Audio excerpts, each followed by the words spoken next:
Je suis le bon berger. Je connais mes brebis et elles me connaissent. Celui qui élève des brebis ne peut pas manquer de prendre du lait. Un berger est un responsable ou un dirigeant ou un enseignant d'une mission donnée.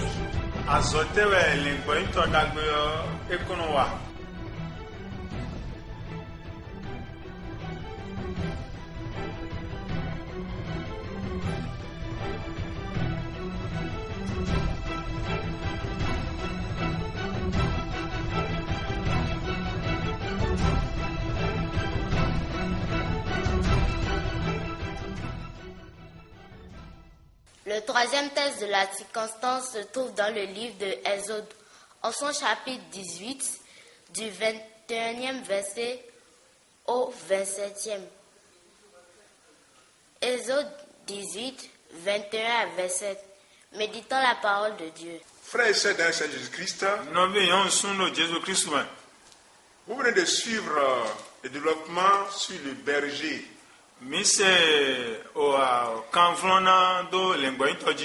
Par notre frère Assongba Edouard. La troisième partie de cette émission, c'est sur l'église du Christ. Qui est l'église du Christ? L'église du Christ, c'est son corps. C'est le royaume des sacrificateurs. C'est l'édifice de Dieu.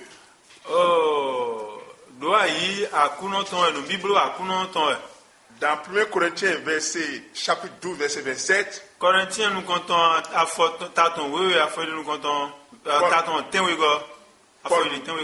Paul nous dit, vous êtes le corps de Christ. Vous êtes ses membres.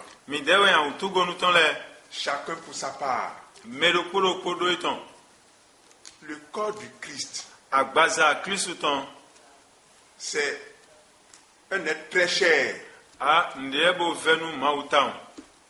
C'est par son sang qu'il a racheté. Il ne doit pas manquer à sa mission. L'église du Christ, dès que Pierre a reçu le Saint-Esprit,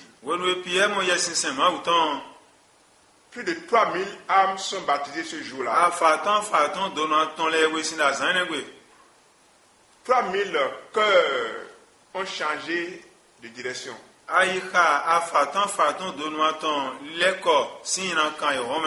Ils ont choisi suivre Jésus-Christ. Ils ont choisi adopter la foi en Jésus-Christ. Ils ont choisi renier aux choses du monde. Ils ont choisi vivre en amour. Ils ont choisi vivre en union de cœur. L'église du Christ. Dès que nous voyons le livre de Actes des Apôtres, chapitre 4, verset 32, qui nous dit la multitude de ceux qui avaient cru n'était qu'un cœur et qu'une âme. Nul ne disait que ce bien lui appartient. Tous leur appartenaient ensemble. Qui a sa maison ne dit plus que c'est sa maison. Parce qu'ils ont cru maintenant que c'est Dieu qui leur a donné tout. Et que rien ne lui appartient. Il vivait en union de prière. Il vivait en union d'adoration. Parce qu'ils sont devenus le temple du Saint-Esprit. Or, le temple du Saint-Esprit est possédé par le Saint-Esprit.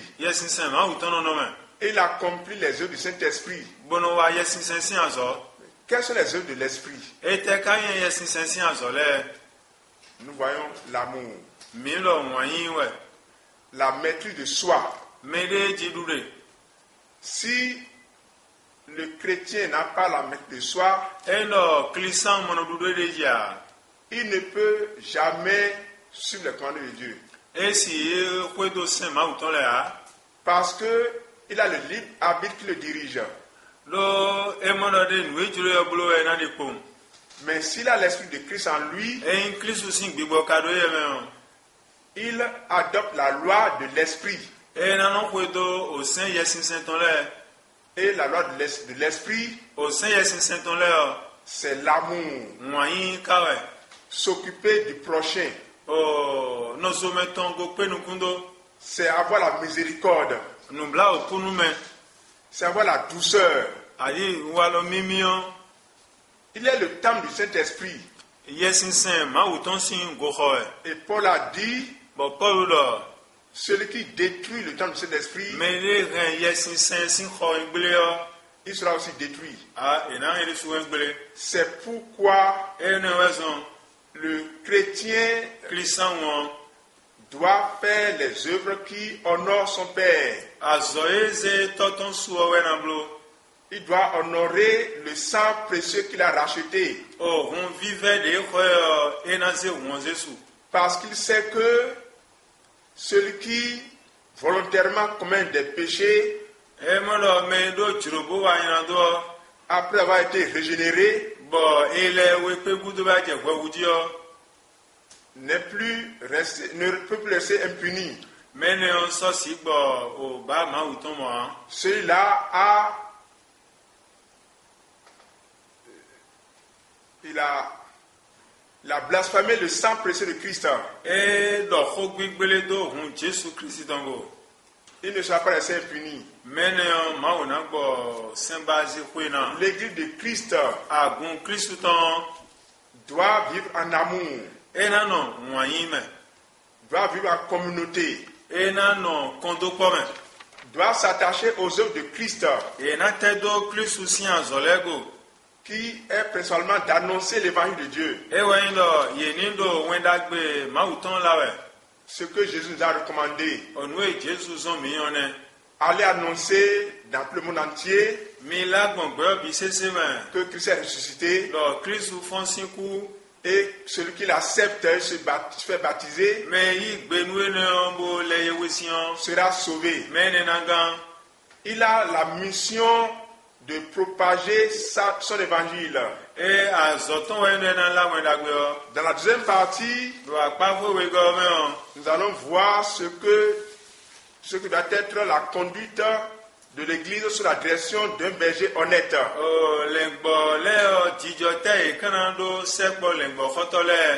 L'église doit se sanctifier. Pas de bonnes œuvres. Comme Dieu lui-même est saint, l'église doit être sainte. Comme le dit 1 Pierre, chapitre 1, versets 15 et 16. Comme celui que vous avez appelé est saint, vous aussi soyez saints. Comme dit l'Écriture, vous serez saints car je suis saint. L'Église doit se préparer continuellement dans la louange et l'adoration.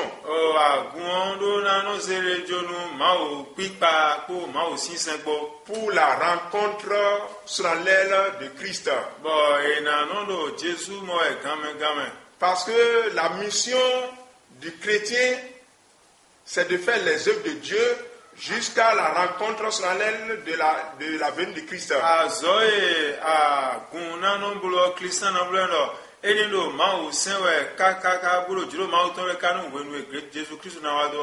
Notre bénédiction sur la terre par l'œuvre de Dieu, c'est d'espérer que Après le service de Christ, notre nom sera inscrit dans le livre de vie. C'est pourquoi Jésus a dit aux apôtres,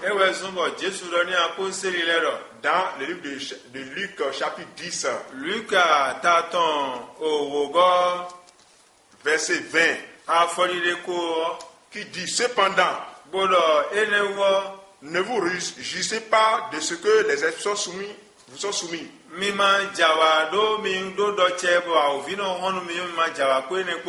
Mais réjouissez-vous de ce que vos noms sont écrits dans les cieux. Donc, la bénédiction qui attend l'église de Christ, ce qui est constitué de ceux qui ont cru en Christ, c'est qu'il espère que le dernier jour, il sera assis à la droite du Père, comme Christ lui a promis. Beaucoup de places sont réservées pour vous dans les cieux. Si ce n'est pas ainsi, je vous l'aurais dit, soyez sans crainte, car moi, Christ, qui est mort pour vous, j'ai fait l'œuvre de réconciliation avec le Père et vous. C'est pourquoi le chrétien espère que, après ses œuvres sur la terre, il rejoindra Christ dans les cieux. C'est ce qu'il a été promis. Frères et sœurs dans Jésus-Christ, le berger honnête qui a bien fait son œuvre espère aussi rejoindre Christ dans le royaume des cieux. Le plus grand bien qu'il attend, c'est pas sur la terre, mais c'est qu'il aura œuvré et ramené beaucoup d'âmes à Christ par son honnêteté, par sa soumission à Christ,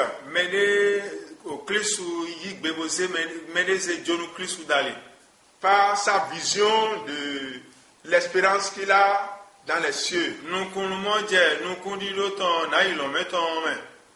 par sa connaissance de la Bible, pourra faire qu'il pourra bien édifier l'église qu'on lui a confiée. Il ne doit pas espérer gagner les biens de cette terre, mais il doit savoir que le militaire ne va pas à la guerre à ses propres frères.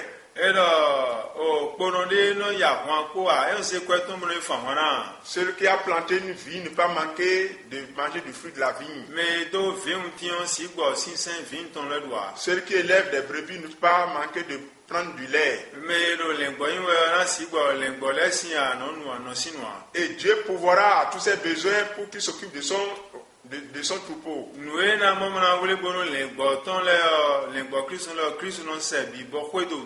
Dieu nous a dit de ne pas nous occuper des biens de cette terre qui sont éphémères, mais de nous occuper de la place qui nous est révélée dans les cieux, la vie éternelle qui nous attend. Ainsi il pourra bien faire l'œuvre que Christ lui a confiée. De la même manière, l'église entière va se sentir heureux. Il n'y aura plus de jalousie. Il n'y aura plus de convoitise. Parce que tout le monde aurait mis ensemble le bien qu'il a.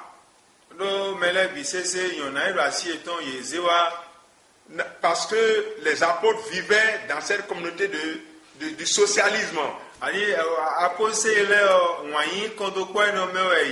C'est l'exemple que nous devons suivre aujourd'hui pour que l'église soit en paix. Tu es l'église de Christ. Tu es le corps du Christ. Agbaza Kristu ton yayin. Et le corps du Christ ne peut pas aller se prostituer. Kristu si agbaza masi ya kalejine. Le corps du Christ ne peut pas mentir. O Kristu si agbaza na yi ja dingbalo dia. Le corps du Christ ne peut pas aller voler. Kristu si agbaza na yi ja joa. Le corps du Christ qui enseigne ne peut pas voler, ne peut pas voler. Kristu si agbaza re ma yi ja jo na ja jo jajia. C'est pourquoi Ene wezon Pierre nous dit dans 2 Pierre chapitre 1 taton nous comptons à partir du verset 5. Bersia fodide atongo. Il dit à cause de cela même Ene utu l'église du Christ agun Kristu ton doit faire tous ses efforts ena to kanlebi pour joindre à sa foi la vertu, bo nundidi aso na gonu ndidi à la vertu la science, bo nukumonje numena gona à la science la tempérance, nukumonje nume ali wiwena gona à la tempérance la patience, bo suru dido na kuji à la patience la piété, bo jijo dagbe na gona à la piété l'amour fraternel. moyen na gona novi men Si nous ne nous aimons pas, à qui ressemblons-nous? mi mai wanu mi le a memi kadine Christ nous a aimés. Kristu na yi wanu mi ne Qu'est-ce que nous nous donnons en retour? mi dele temi kan blo no À l'amour fraternel, la charité. moyen do novi men Nous devons partager à celui qui est indigent. me mando gando tenti mi ton mi no gwaloni Car si ces choses sont en nous nu ene le do mi me et en abondance, bo gofla elles ne laisseront jamais quelqu'un qui est l'église de Christ oisif. ena jo o medo Kristu si agumele do be na gbagba Mais celui qui n'a pas ces choses est aveugle. me mando nu ene ale anu kuntono Christ l'a appelé des ténèbres Kristu yure sin flume à la lumière, à la grande lumière. wa wezizanu Est-ce pas retourner aux ténèbres? ena ile koso isin flume don sin wa Est-ce qu'il va encore œuvrer comme quelqu'un qui ne connaît pas Christ? ena jenu wajiri me matun Kristu wa Tu es appelé Église de Dieu. agun enkoto yin Œuvre comme l'Église de Dieu. wa nu di agun Kristu tonon L'Église de Dieu, c'est l'amour. Kristu si agun wa yin we Il dit Alors, dans 2 Pierre chapitre 3, verset 18. c'est ça aussi we go aton afotun kwanton 2 Pierre o Pierre we go chapitre 3, afoton aton verset 18. afoyle ton afoton kwanton Il nous demande de croire dans la grâce. meni sudo jomi o me Christ que nous avons connu est une grâce. Kristu mi tu won jomi o C'est lui qui nous a appelés. e we yiro mi Non pas appelés. e lo mi dele we yiro ya Il nous demande de croire dans cette grâce. e lo mi ni isiro jomi o ene me Et dans la connaissance du Seigneur. nukun monje akunongo Et parce que c'est à lui la gloire pour les siècles des siècles. gigwo de kaka soyi Cela faisant, nous serons bénis.